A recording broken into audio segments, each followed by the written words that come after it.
Bien, comenzamos. Buenos días a todos, vecinos, paisanos, amigos y familiares. Acércatelo a la boca. Así. Sí, está bien, o sea, va a acercar. Ahí. Es un honor, o posiblemente una temeridad, hablar de algo de lo que tampoco se sabe. Porque realmente del pueblo de Los Sal sabemos poco y de todos los pueblos de la comarca se han hecho pocos estudios, hay muy pocos documentos. Es muy difícil hallar documentos de esta comarca en toda la Edad Media, incluso en Antigua. Sabemos que sí, aquí hubo muchos yacimientos prehistóricos, incluso desde el Paleolítico Superior, pero ahí nos quedamos, no hay documentos, no tenemos ningún documento escrito.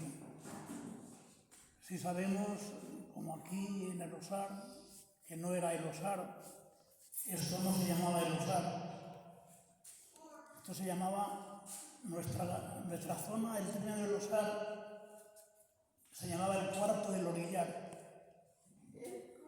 El Cuarto del Orillar, perteneciente en principio al arciprestado de Bar, que perteneció a él hasta que en 1586 vinieron los duques de Alba.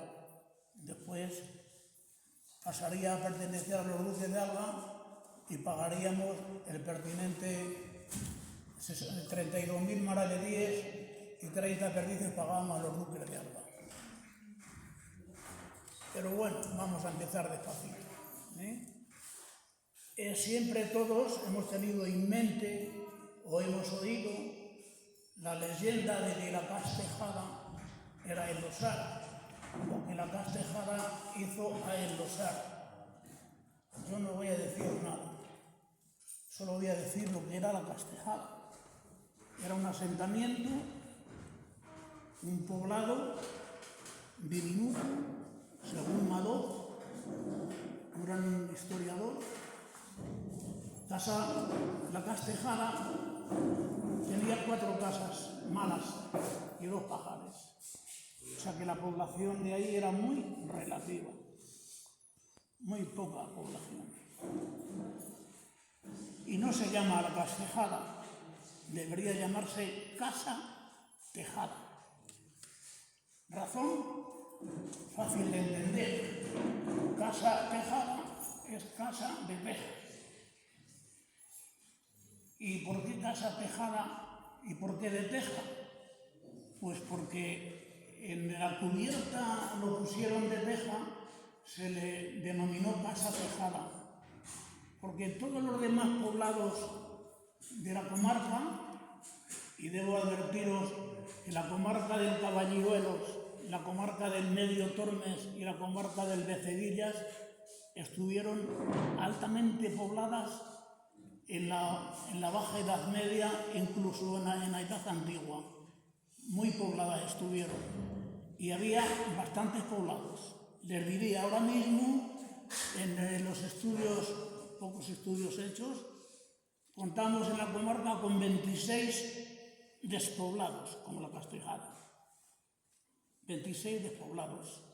4 tiene Aldeanueva de Santa Cruz, 4 tiene las de Huela, 4 tiene San Lorenzo, 3 tiene Caballeros, 2 tiene Bollo, 3 tiene Los Llanos, 1 el Osar, 2 Junciana y 1 tiene Becedas. 26. ¿Estos poblados qué eran? Estos poblados eran pequeños grupos de autóctonos o de invasores que se quedaban aquí y se dedicaban al pastoreo, trashumante de pastoreo. Y vivían en chozos, en la bajada, en chozos. Los de la casa tejada tenían allí su casa de teja, los demás no. Cuando bajaron aquí sus majadas, no porque los lobos les hicieran la vida imposible, sino porque realmente imaginaos todo esto sin paredes.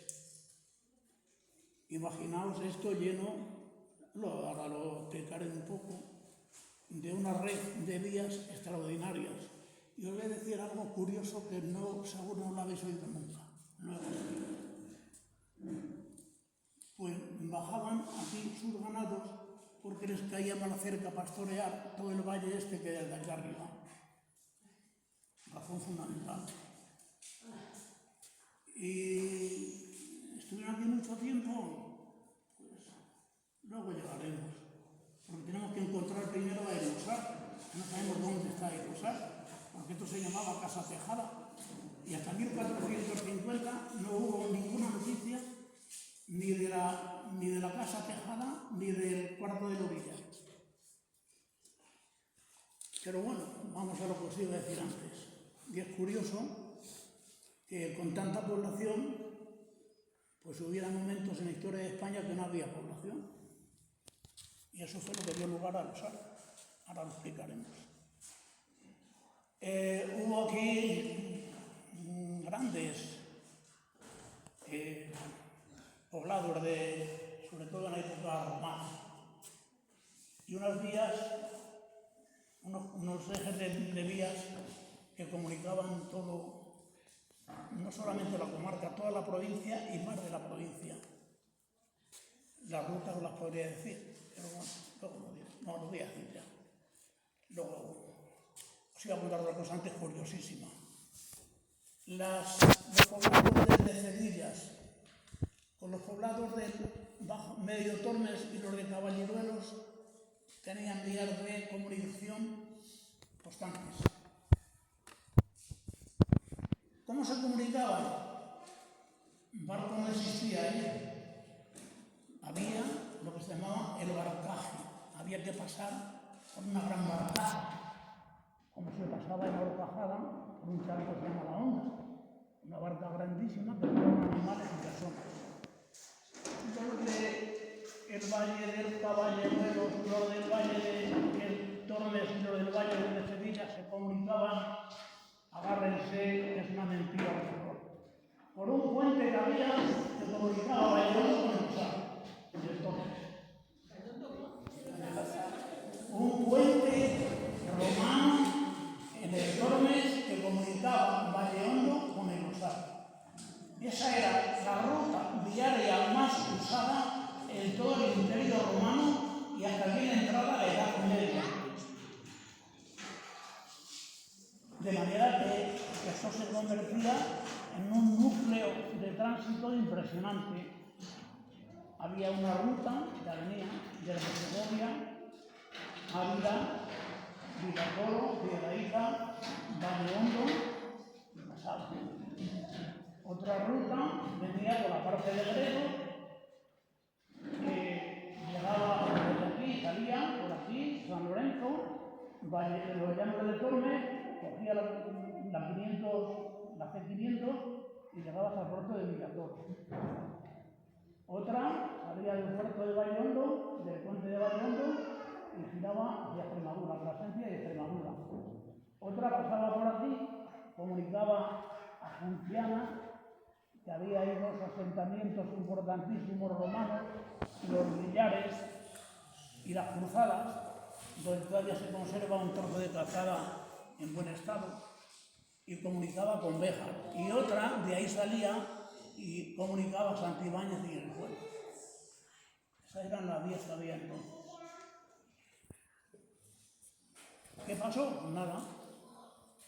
Llegaron los árabes en el año 711, entraron por el estrecho de Gibraltar al mando de Tariz y Muza y conquistaron la península en Santiamén porque no había nadie que lo defendiera.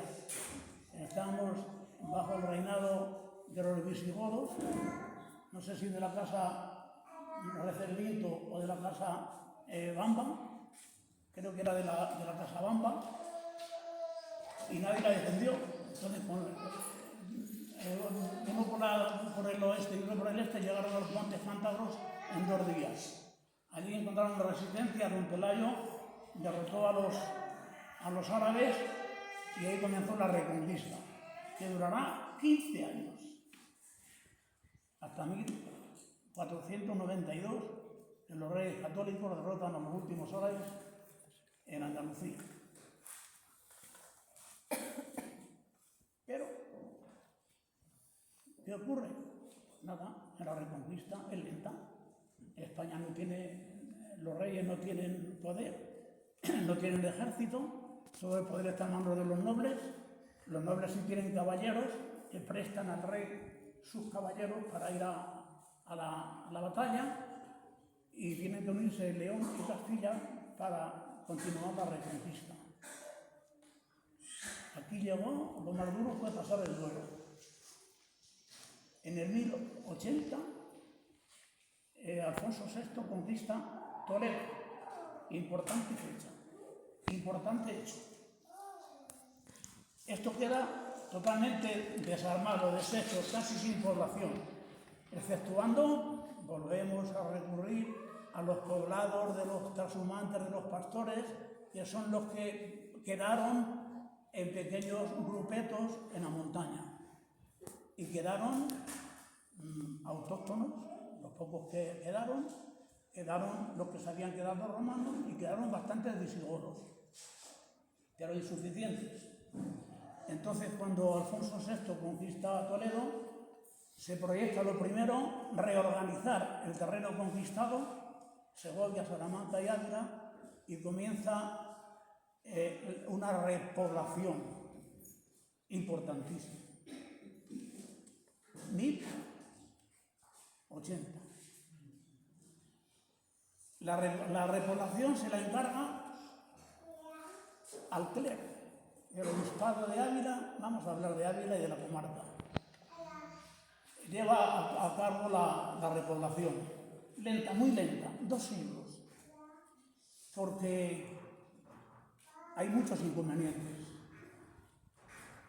No hay población, hay que buscar gente para repoblar la península, la comarca o la provincia, la comarca, quedamos en la comarca.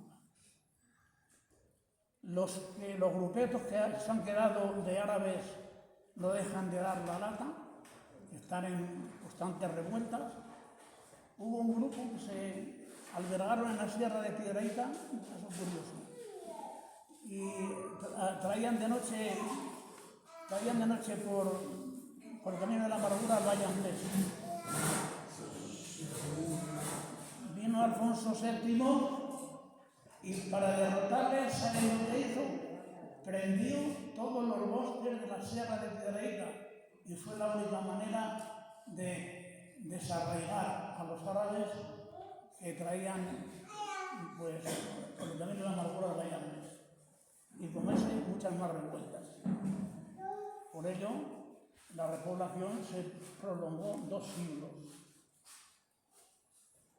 En el siglo IV, a finales de 1458, aparece en la nómina o lista del clero creados pueblos fundados: Piedrahíta, Barco, La Horcajada y el Cuarto del Orillar. El Cuarto del Orillar todavía sigue apareciendo en el siglo XV. Y en el 1587 ya aparece en la nómina de Losar con parroquia. Aparece Losar con parroquia. Luego el Losar se fundó en el siglo XV. Se fundaría antes, unos años antes, porque generalmente la lista de los pueblos creados venía con un poquito de retraso. La Iglesia ya se había prevenido de poner una cuota a los pueblos que se habían creado. Todos los pueblos pagarían al episcopado más de 50 euros, más de 50 maravedíes. Barco de Ávila pagaría 100. Y luego viene poner nombre a los pueblos, claro. Topónimos. Se nombra a los pueblos con topónimos. El Rosal se le nombra el Rosal porque es un pueblo asentado en Rosas. Lógico. Se utilizan topónimos, se utilizan nombres de personas. Por ejemplo, los repobladores que venían tenían un nombre, claro. Gil García es un topónimo, un nombre puesto del repoblador de su pueblo. O de los repobladores, Los Narros, es un pueblo de Solana. Se llama Los Narros porque se repobló con navarros, de Navarra. El resto de los repobladores eran gallegos, asturianos, de León, de La Rioja, muchos, algunos de Burgos, pocos, y del norte de Castilla. Claro, al venir aquí a repartirles, no fue fácil la convivencia entre los grupos de los autóctonos que había y ellos, y entre ellos mismos, porque eran de distintos orígenes. Y eso el clero ahí tuvo bastante buena mano para terminar ese proceso. Y se puso el Rosal. En 1530 aparece el Rosal en el vecindario de Salamanca, constituido por sus 4 anejos. El Rosal, Navamorisca, del cual hablaré luego, Casa de la Vega, Casa de Jara y el Barquillo. Y todos los anejos se fundan justamente en el mismo tiempo que se fundó el Rosal. Al barquillo se le denomina el barquillo, pues como al barco se le denomina el barco. Tiene un barquito pequeño para pasar de un margen a otro del río.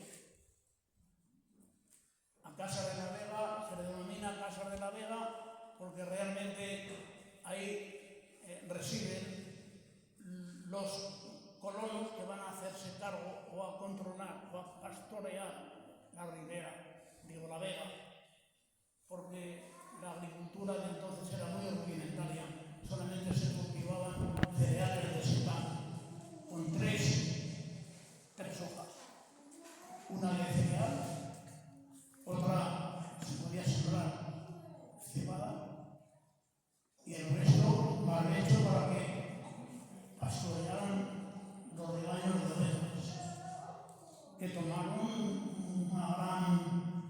una mesa, Alfonso X del Salto.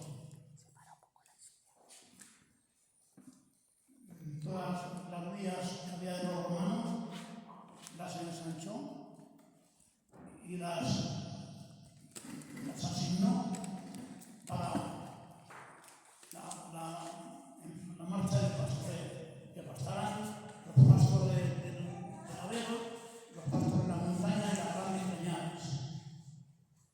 Más o menos las que os he dicho, de las que había de los romanos, son las mismas que las de la Mesta. Lo único que en la Mesta hay 2 o 3 novedades. Por ejemplo,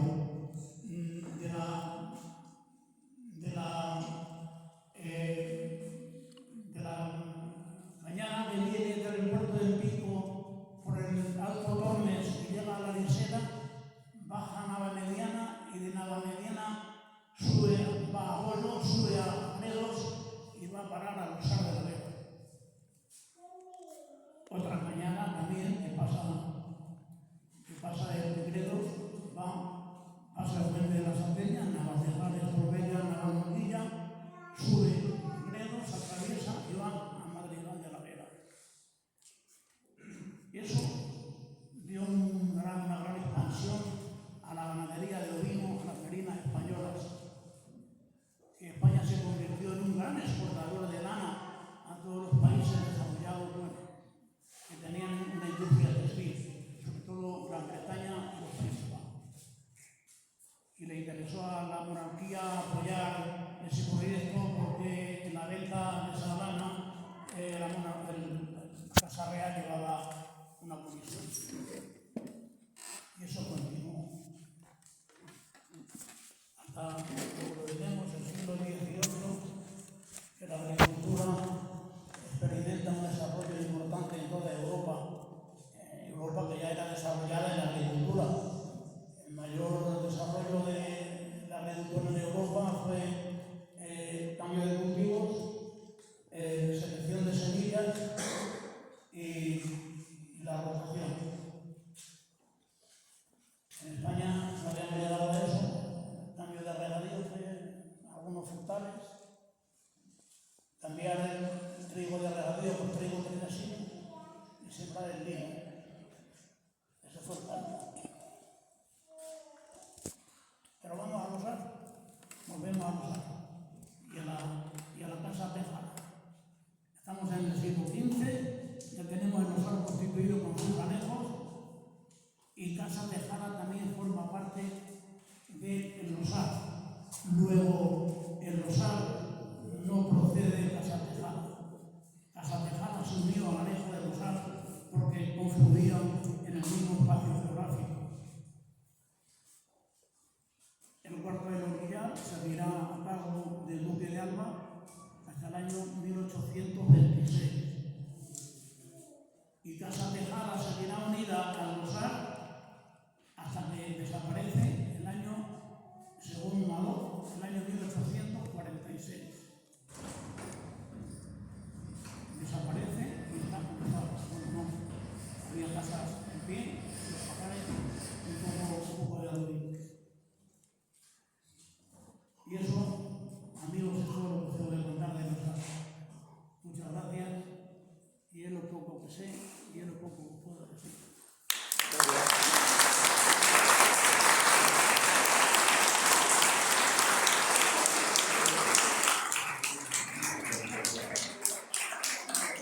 Bueno.